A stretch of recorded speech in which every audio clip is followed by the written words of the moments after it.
Usa ka tingog, usa ka katawhan.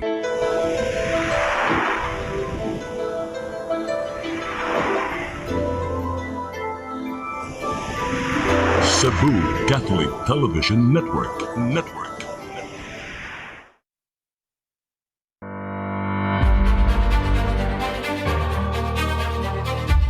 I solemnly swear that I will faithfully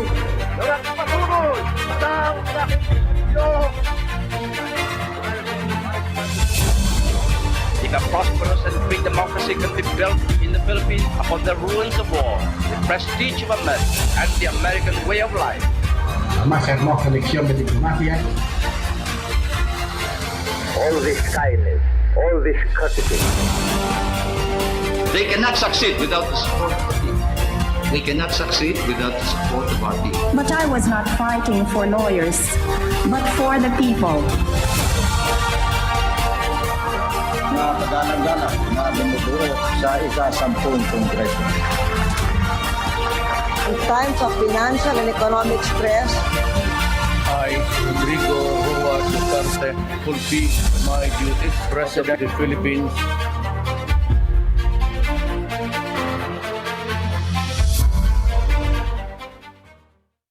Magandang gabi po sa inyo lahat. Mayong adlaw kaninyong tanan sa tanan natong mga kasimanwa, mga kauturan, mga kaigsuunan, mga kapatid, pati mga kapuso. This is Politics and Beyond. Well, today we're going to be discussing what I call politika sa palasyo.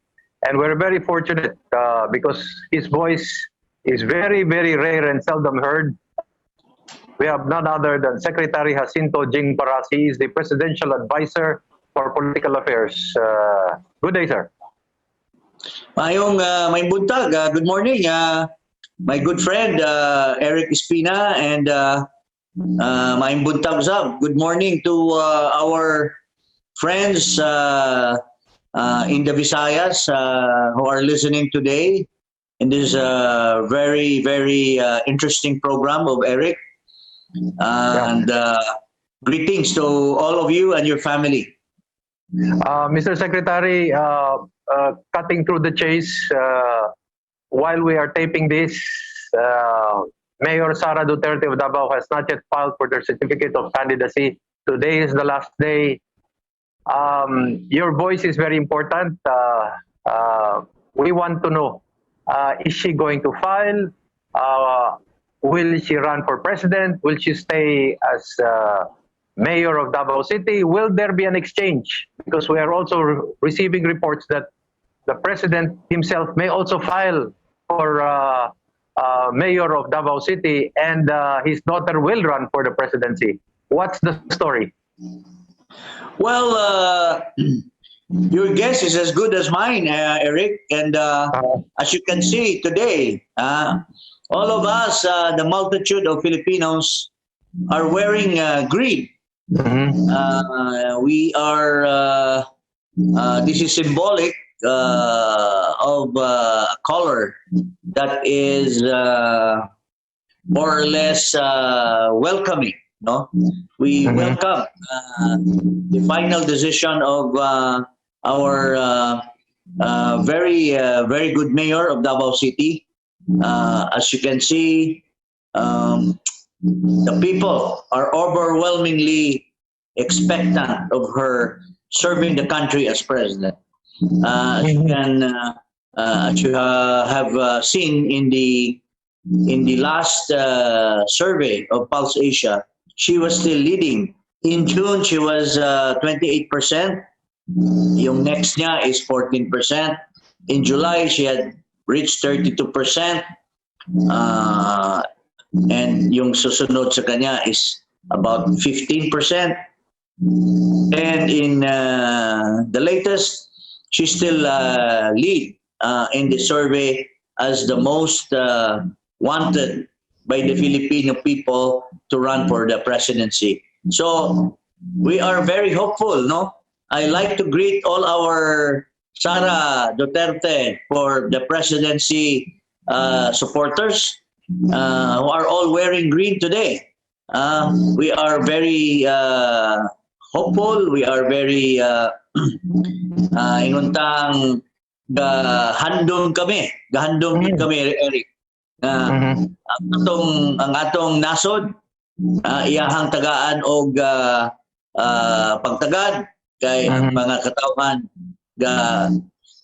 kuang yun niya ba? In Tagalog, gatingala as expectant or gahulat yun sa iyahang yes.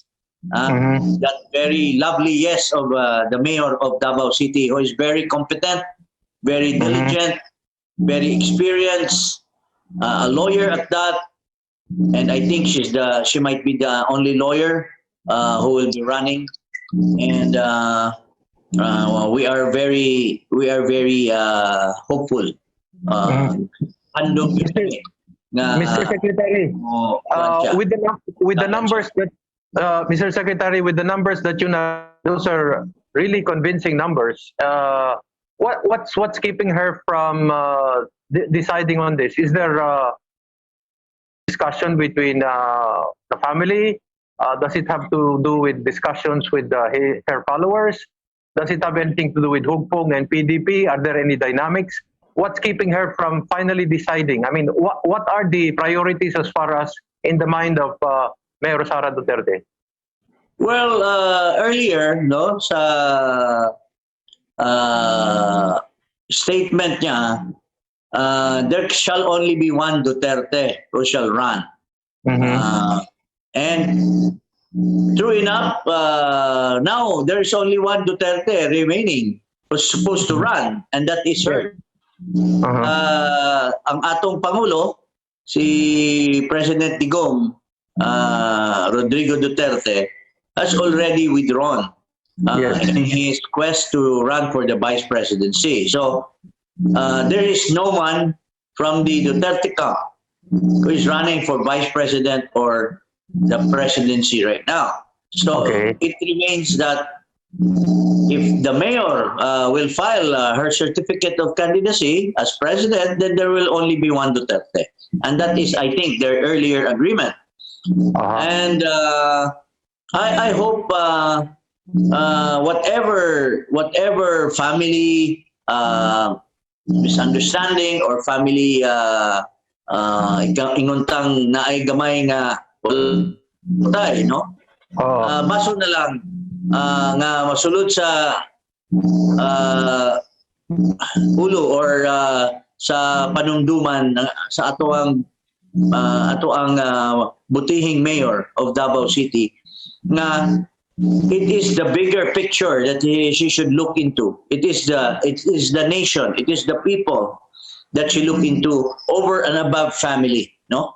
Naamay mga gagmay nga gusot sa ilahang pamilya, pero wala siya gusot sa taong bayan kay ang survey gaingon nga siya mangyud gusto sa atong mga katawhan. So I'm hoping ako ni pangutanan nimo, Secretary, no? Will really do it today. Yes. Okay, Mr. Secretary, ako na yung pangutanan nimo. What will happen to President Duterte? Okay, there are talks that he may exchange with his daughter and be the one to run for mayor, from president to mayor. And then, that's my first question. My second quick question is Sara Duterte going to be okay as iyang running mate would be Senator Bongo? Well, these are all conjectures, no? These are all baka sakali. Well, ako po nakadungog sad ko anang imuhang giingon nga ang atong pangulo mo file through someone, no? Through a special power of attorney that he will be running for the mayorship of Davao City. Now, Mayor Sara has earlier filed. So logic would tell us or would dictate that if the president indeed mo file o pagka-mayor, hindi ba po pwedeng magkontrahan na sila? So I presume that the father and daughter may have already settled their differences. And as always, family, that love that love each other, members of the family that love each other. At the end of the day, they're able to settle their differences. So kami, na mga supporter, or maybe you including, who are supporting the presidency of Madam Mayor Sara, are very happy of this development. If it turns out to be very accurate, nga ang atong Pangulo mudagan pagka-mayor o ang atong butihing mayor, Sara Duterte, who will be withdrawing, I suppose, because no two Dutertes will be running for mayor at the same time. So then ergo, she will be running for the presidency unless she remains as a housewife or as a practicing lawyer outside of politics. So mao na ito ang expectancy karon, no, na we are wearing green. Kaning mga hulat in town sa iyahang yes, the lovely yes of Mayor Sara, na mudagan na gyud siya pagka-Pangulo, because that is not out of capricho, that is not out of family tradition. It is out of her competence. It is out of her anti-corruption. She is a very, very righteous person, very strong-willed woman, very competent lawyer. So, katuo mi nga iya gayud nga dawaton karon ang dugay na kaayong gihangyo sa daghang kaayong katawhan sa ato ang nasod na Pilipino. So, Mayor Sara, if you are hearing this message, we hope that you are really, kung sa Tagalog pa yan, mapaunlakan mo ang ating mga kababayan. Because Secretary, they know that you will serve them well when you become president. Secretary, may nagyog kayo mo tinagawag, no, kay murag laglom na imo mga pulong, and then ako lang ipangutana nimo sa gupon pa ni Mayor Sara ang gipili sa PDP laban nga buhatong vice presidente niya si Senador Bongo. Well, alam mo, of course ako ideally ako, I was always pushing that Senator Bongo will be the vice president tandem, no? In the tandem Sara for president and vice president Senator Bongo, but we don't know, no? I think we should give her choice. At the end of the day, ang pagdagan doon sa usa ka kandidato kinahanglan na og comfort, no? Kung komportable ba siya sa iyang kauban, no? So ako, it is my wish that it shall be Senator Bongo that should be her vice president, and that was also the wish of the president. But ang bottom line nito, Eric, ang nasa ilalom ni tanan, ang atong butihing mayor, umudagan pagka-presidente, should be given a free hand to choose her own running mate. And I think that should be it. So, baso na lang, mga jitan tanan, ha?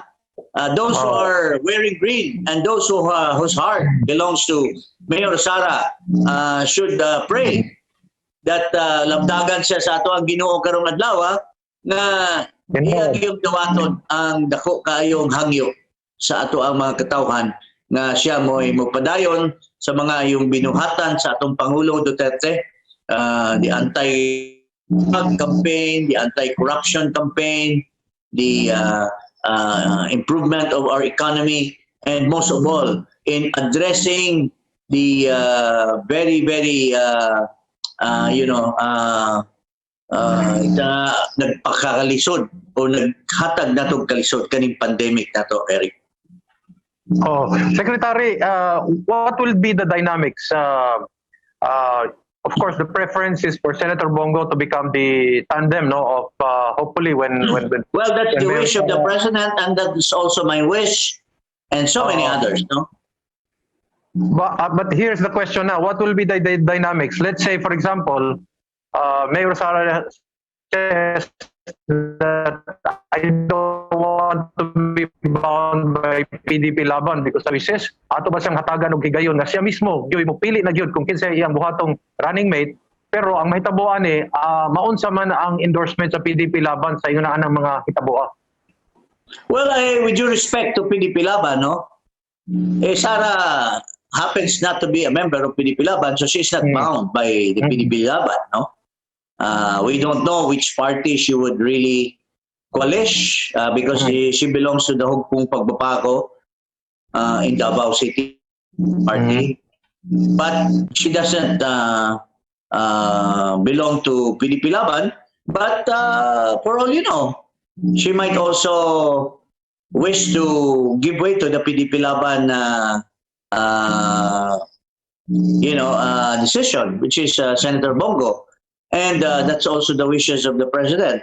But now that we are asking her, I'd like to give her a free hand. No, if I were asked, she should be given a free hand to choose her running mate, because at the end of the day, if you're running, you have to run comfortably with your partner, diba?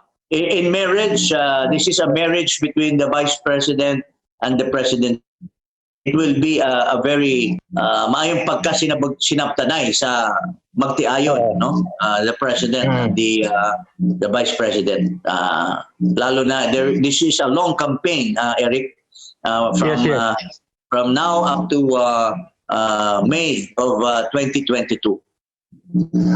Secretary, I'll ask you what I call the percentage question. This is the same question I asked then Attorney Sal Panelo long ago when I asked him what is the percentage Mayor Rodrigo Duterte running for president, and he said it was 80%. So nahitabo yun, idagan yun, no? Because based on his 80%. Karon, I will give you the percentage question. What is the percentage of Mayor Sara Duterte running? That's one. And then number two, what is the percentage nga her running mate will be Senator Bongo? Well, first, what is the percentage of running for the presidency for Mayor Sara with her choosing her running mate? I would say 99.9%. Right now, no? Kay siguro po sayang kasing-kasing gadugo na po sa gatanaw sa daghan na kayong Pilipino na gusto na siya. Kung eleksyon lang ron, with all these people clamoring for her becoming a president, hands down daog na siya, no? So ako, I would say 99.9%. Pero with Senator Bongo, I would say between 60 to 70%. Okay. Now, secondary choices. Aside from Senator Bongo, naamago ka sa Manila, ikaw gay makadungog sa tanang storya din ha, kaya ang mga governor, mga anak din ha nimo, makigsinabi nimo, na sila yung mga pulong, o mismo mga ubang mga cabinet secretaries, na mga Secretary Medialdea din ha, nga kabalusas mga panghirtabo, kinsa may posibleng second choice ni Presidente Duterte para kang Mayor Sara Duterte nga magdagan sa pagka-presidente, naaba siya yung mga ngalan nga gipadayag para sa posibleng second choices next to Senator Bongo? Well, with due respect to the president has always been, a last-minute decision maker. So I will not second-guess the president, no? But I'm sure his choice would be really a very good one. Alam mo naman, kay Baluka, ang atong Pangulo, a very astute politician. Everything is already under sleeves, no? Na iyan na nang kung sa chess pa, he's five moves away ahead. Okay. So he was trying to present Senator Bongo as the first choice because he believes in him. Okay. He knows him very well, almost every second or every minute of the day. iyahang kauban si Senator Bongo. So, he is, kung sa kuan pa, gamay na kayo niya si Bongo, no? But, we don't know what they talk about. I would presume that after the filing of Senator Bongo, then nagkaluod-luoray, kung saan man diha mo atong nadungog, doon ay all out a little bit. Now that there is a rumor or parang what we call murag tinuod na po nga mudagan pagka-pangulo ang atong pagka-mayor ang atong pangulo. So there are now really valid speculations that Mayor Sara will not run for mayor anymore. That's 100% kung mudagan si Pangulong Duterte. So the thing now is, where will she go? To become a housewife? To become a practicing lawyer? Or to lead this country to more economic reforms and more prosperity? So, mauna iyahang, and that is a tall order for her to choose.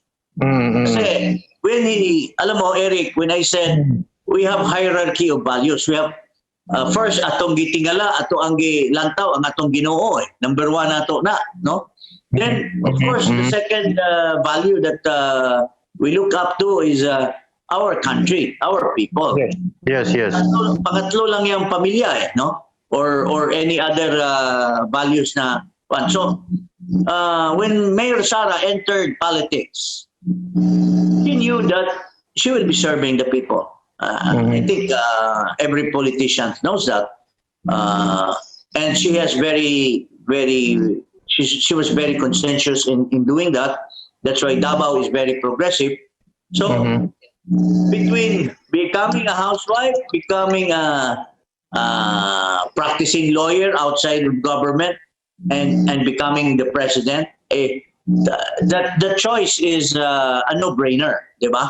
Yes. Lalo na, Mr. she's Secretary, leading the survey and the people are clamoring for her. So, what else is her choice? Di ba? Mr. Secretary, I will ask you this, no? For example, no, the president ask your opinion on this. He will say, Secretary Jing, if not Senator Bongo, I'd like to pick your brains. Tell me who would be a second, third choice. No, that's one. Number two, just in case that Second, first choice for vice president, you mean? Yes. Okay. That's one. And then the number two is, for example, Mayor Sara decides to stay in Davao. What will be the political scenario now with just Senator Bongo running for vice president? Who will be now the standard bearer of PDP, or with whom will it coalesce? Those are the two questions. First, I'll answer your question. Firstly, yung whom I shall recommend to the president or to Mayor Sara. Well, para sa ako, it should be Senator Bongo. Should be the vice president. Why? Because duha magog ka puwersa nino na ay mga puwersa na who are really going for Bongo. Okay.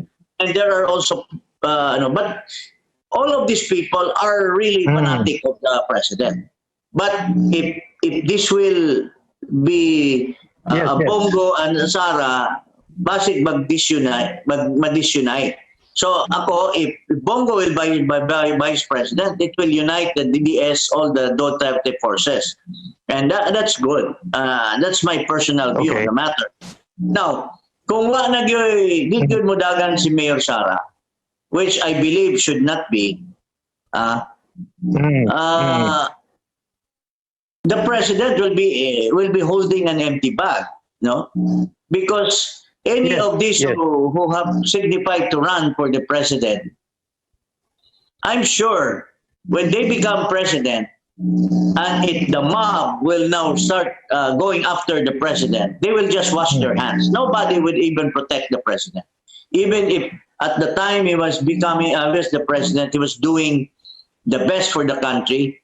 But just like what happened to GMA, Eric, she was doing well, but yes. The mob has taken taken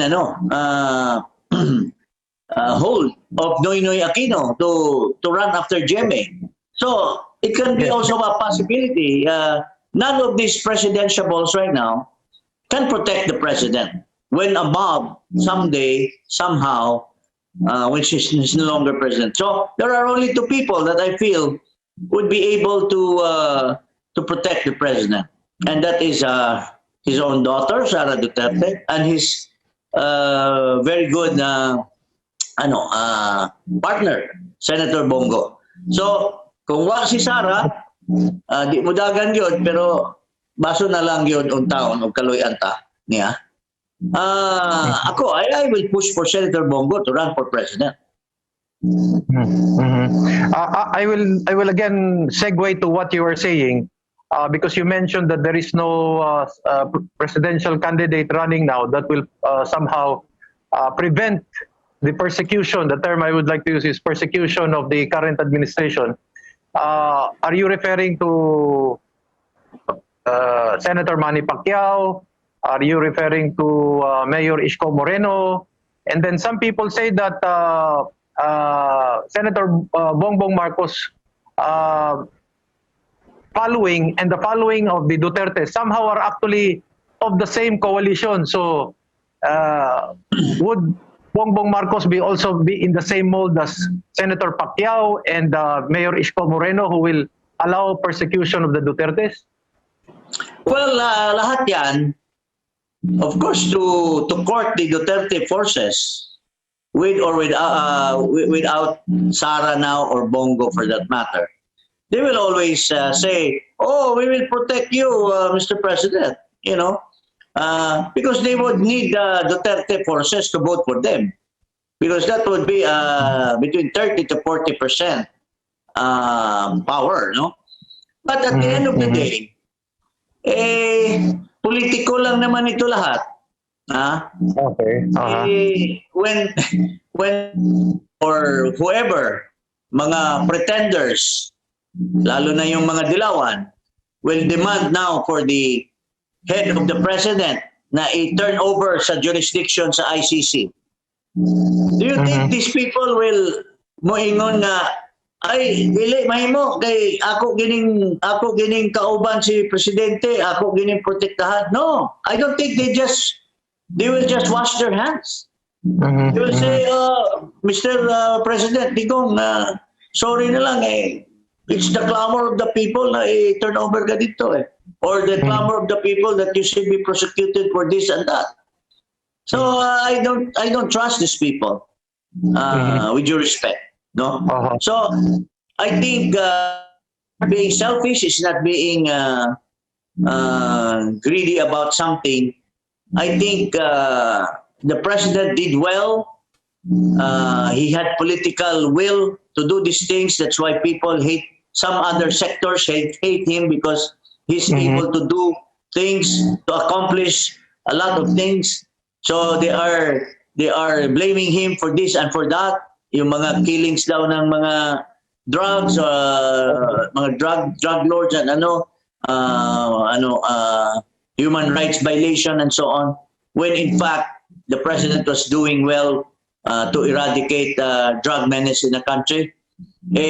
Siyempre, babaliktaran na yan ng mga dilawan, ng mga leftists. They will cry for blood after this election. Now, if itong mga manalo ay mga politiko na laro-laro lang ngayon kay presidente yan, pero at the end of the day, they will be like wolves, no? Or they will be like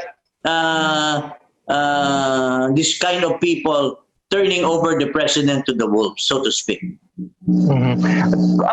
There are those who observe that the followers of Bongbong Marcos and of the Dutertes are actually basically they're in a rainbow coalition, no, in their thinking, and therefore they're saying that what would be a good combination would be Bongbong Marcos and a Duterte, regardless of whether it will be the president or Mayor Sara Duterte. But for them to be together is to ensure victory in the next elections, because they're saying that if they ever separate, it may be that opposition voices are the ones who may win in the coming elections. So your thoughts, Mr. Secretary? Well, that's just one sector that is saying that. No? Pero ako naman, being the political advisor of the president, of course, I will always defer to the last word of the president. In the absence of Sara, in the absence of a Bongo presidency, I would defer to the president kung sino ang gusto niyang suportahan. And I will go out of my way to go for that. If it's gonna,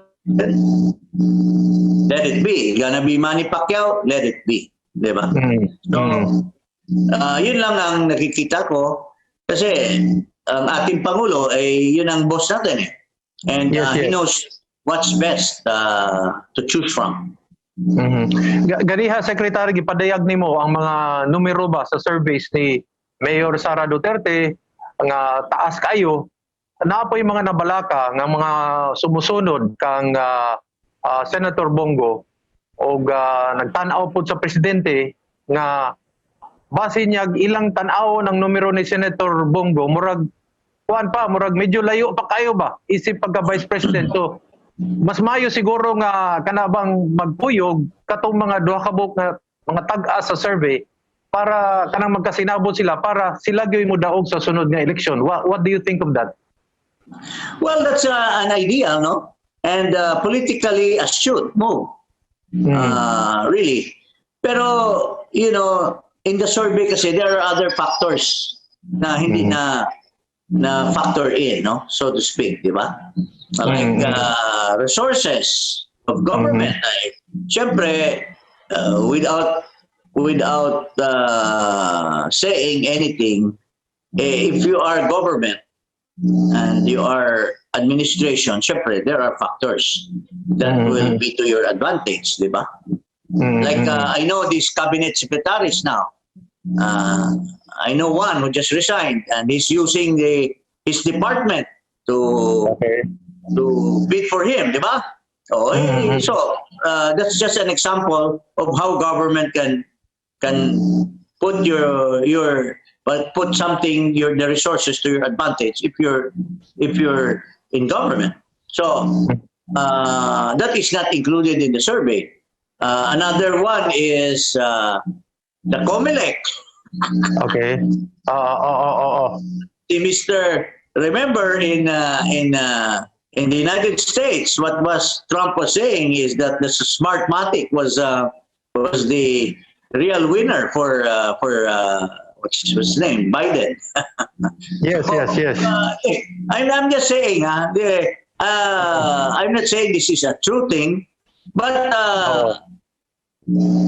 I made a move somehow because when I was running for a public office before, I saw it with my own eyes that the Smartmatic was really, really smart. That's why I gone for the head of Andy Bautista. I remember I was the one who filed an impeachment against that fugitive now who is running away from this country, and Andres Bautista. I filed together with Attorney Topacio an impeachment case against him, but he was impeached in Congress, in the House, but he made a deal to resign instead. But now he's running away. So may kinalaman yan sa maniobra sa COMELEC, of course. So we're not saying that it is true or not. I'm not saying that the COMELEC now, the new ones, are. I know they are very competent people. They are very honest. But I don't know if the equipment that they hire is an honest equipment. Looking at the dynamics now of PDP, Mr. Secretary, what's your affiliation now? Are you Pugpong? Are you PDP? Actually, I've always been with Lakas kasi you know when Fidel Ramos left LDP at the time, no? Sila Mitra. Yes. He was nasiro siya sa Cavite, nasiro siya sa Negros Oriental, nasiro so he created his own party. So, Yes. he created Lakas Tao, and I was one of the original signatory to Lakas Tao. Then we combined with National Union Christian Democrats. So I have remained with Lakas, and I understand they appointed me as regional chairman for Region 7 of the Lakas New City. Okay. Now, there is a pending case with the COMELEC with regards to two factions claiming to be the original PDP. Can you give us an idea when the COMELEC perhaps will decide on this? Are you hearing anything on the Well, ground? I hope they will decide it urgently, because that's very vital for either wing, no? Because if they don't, the CONA that were issued might not be honored, no? They will become independent, not a political party. Kasi,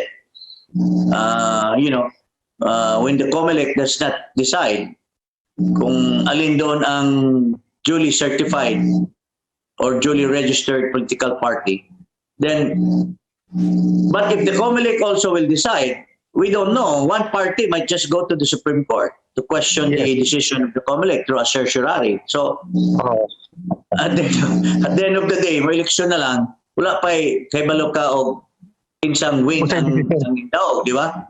Like the Liberal in Really wing, mayroong Atienza wing, mayroong Salonga wing. So, I hope the PDP Laban will not turn out to be that. Kuan kaning ang giingon dinhi sa Cebu, kuan secretary, mo tumawag gyud ang tinuod PDP Laban o mabisto gyud kisay PDP Labay ko, no? Hopefully magawas ang desisyon na anak ko, no? Muna yung dinhi, but I understand Manny Pacquiao and his groups of candidates have adopted the Lito Osmeña's party, yung from D. I think that's their party that's carrying them now, no? They're not risking with PDP Laban anymore. I don't know. I just heard it from some people. Shifting to another topic, no, front and center. Every day in our television, more or less, I might be exaggerating, we see the congressional hearing and the Senate hearing.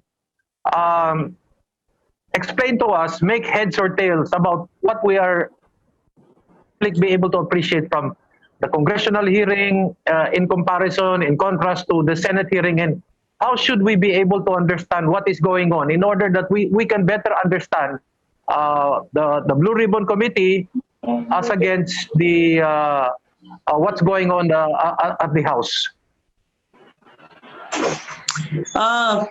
Well, the Constitution has provided powers to both houses of Congress to investigate or inquire in aid of legislation. So that's the legitimate source of power, no?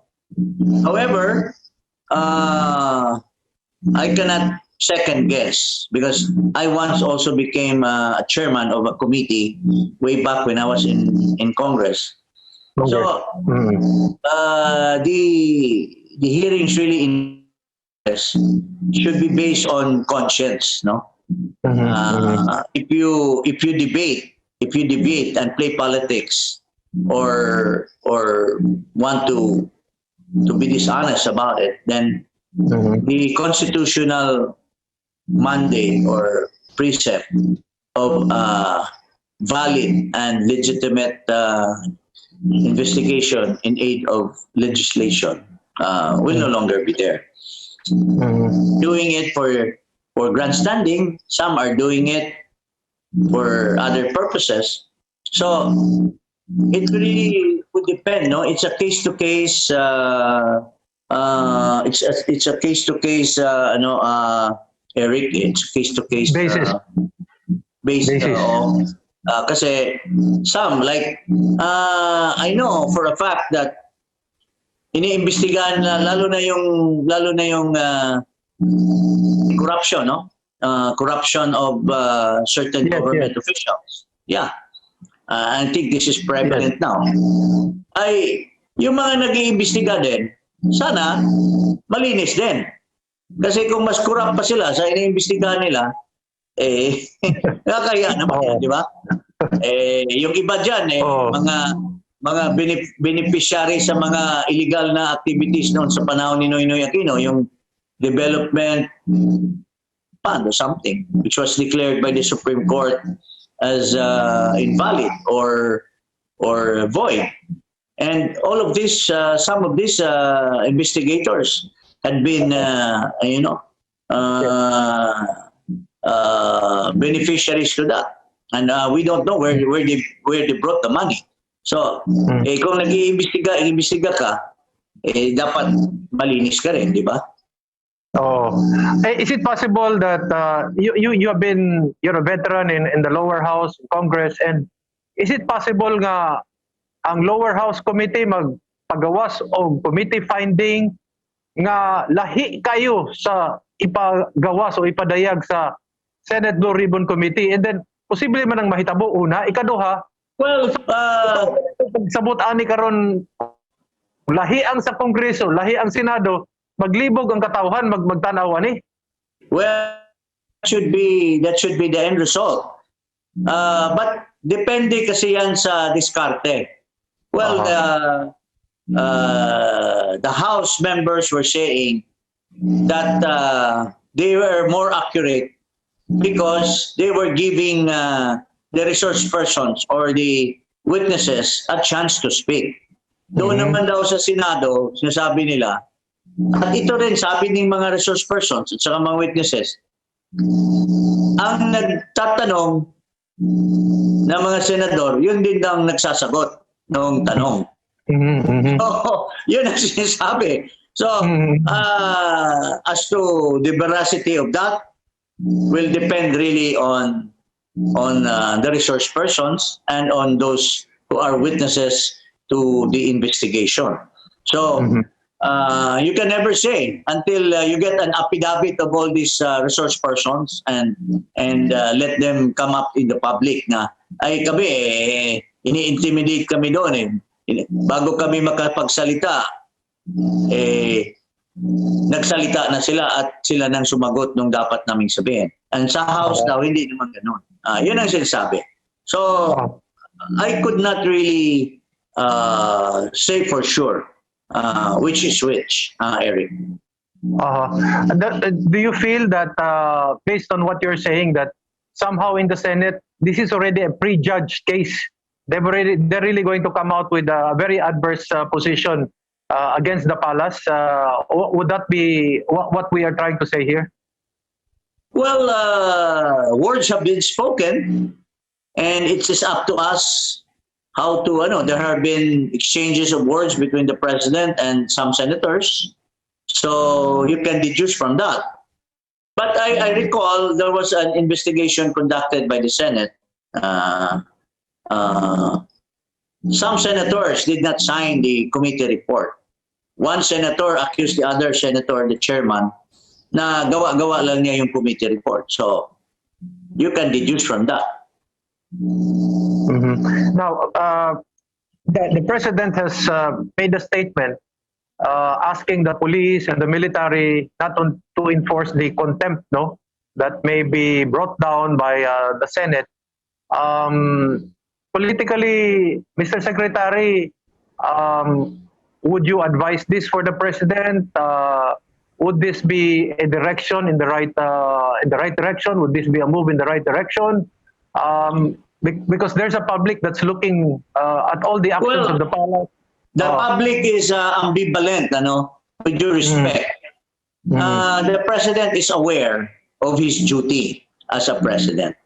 Now, if there are excesses to the powers vested by the Constitution and certain officials, they have exceeded their bounds, so to speak.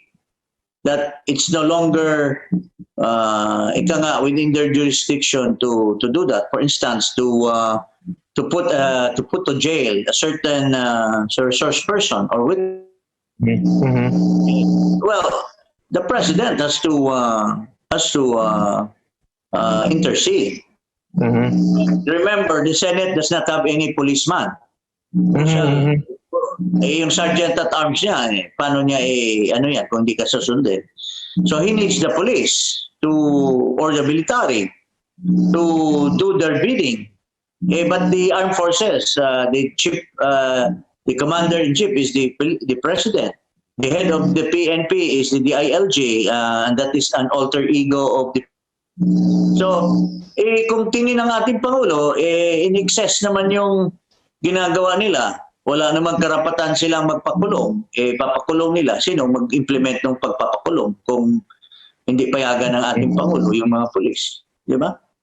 Because the president would say, no, this is an injustice. You know, hindi naman kayo huwes, hindi naman kayo piskal na mag-recommend ng ganyan. So, it really depends on how the public perceives it. Diba? Mr. Secretary, you are one of the favorite sons of Negros Oriental. Can you give us a gleaning, a view, para matilawan nato kung unsa may kalihukan karon din sa Negros in terms of Mayor Sara Duterte, in terms of President Well, Duterte? Mayor Sara Duterte is very, very popular in our province, no? She will win that province hands down if she will decide to run. No? So there are now strong indications of a good fight in the gubernatorial race and maybe in the congressional race. And in your case, Mr. Secretary, I know you're enjoying yourself as being a presidential advisor for politics. Do you see yourself taking an active role, either running for Congress, taking the lead for Mayor Sara President, or would you like to just Mayor Sara campaign? win. I mean, finally, well, of course, being the worker of the president, of course, I will always take his lead, no? And of course, Sara is his daughter, so I'm sure we will all be in the forefront of all this. So I will forego whatever I do to run for office, and will work hard on the presidency of mayors. Final question, Mr. Secretary. I know you're a very busy man. In fact, we're very fortunate to have you because what we see always in some of the television programs is, I think it's the political advisor who should be seen more often talking about politics and talking for the president. But my point is this: if in case to dispel the so-called rumors that the president may decide to run again for vice president, that will never happen. That the president again will reassume as running for vice president in place of Senator Bongo. Di gina may tabo. With due respect, I know the president. He's a man of his words. He's a man of dignity, and he has a lot of integrity. So I believe that he will not backtrack on his words. He has said that he's retiring from politics. I would probably mean national, because if it is true that he's going to run for the mayorship of Davao, then that will be good, because he always had made good in his governance of Davao City. So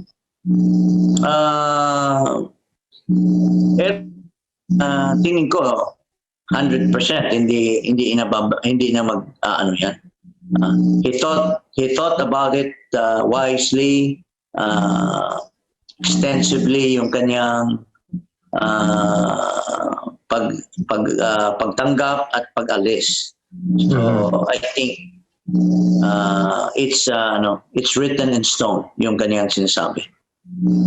Final word, Mr. Secretary, to our viewers. We are seen in Cebu, we're seen in Bohol, we're seen in Negros, parts of Luzon, and in Mindanao as well.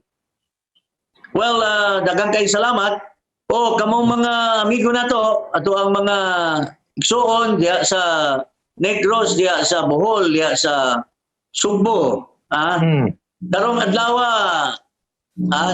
mo ni ako ang color green, although this is light green, and I'm hoping that all of you should wear green just to show our beloved mayor of Davao City, Inday Sara, that we want him to become the next president. So please, pauli mo sa inyong balay, pangita mo og mga t-shirt or polo shirt na green. Show everyone that you want Mayor Sara to become the president and you want her to file her certificate of candidacy as soon as possible. Daghang kay salamat, ayong buntag, and of course, I'm very grateful to me this opportunity. Mabuhay po ang ating mga kababayan diya sa Cebu, sa Bohol, sa Negros Oriental, sa Quijor, and mabuhay ang Pilipino. Maraming salamat. Okay, daghang salamat Secretary Jacinto Jing Paras, Presidential Advisor for Political Affairs. It's a rare privilege. Daghang salamat sa atong gikan dinhi sa atong programa sa CCTN o dina sa Negros ang tawagan na Field Product. Sir, daghang salamat ug maayong adlaw kanimo gyud tanan. Salamat Thank you, sir. po. Thank you.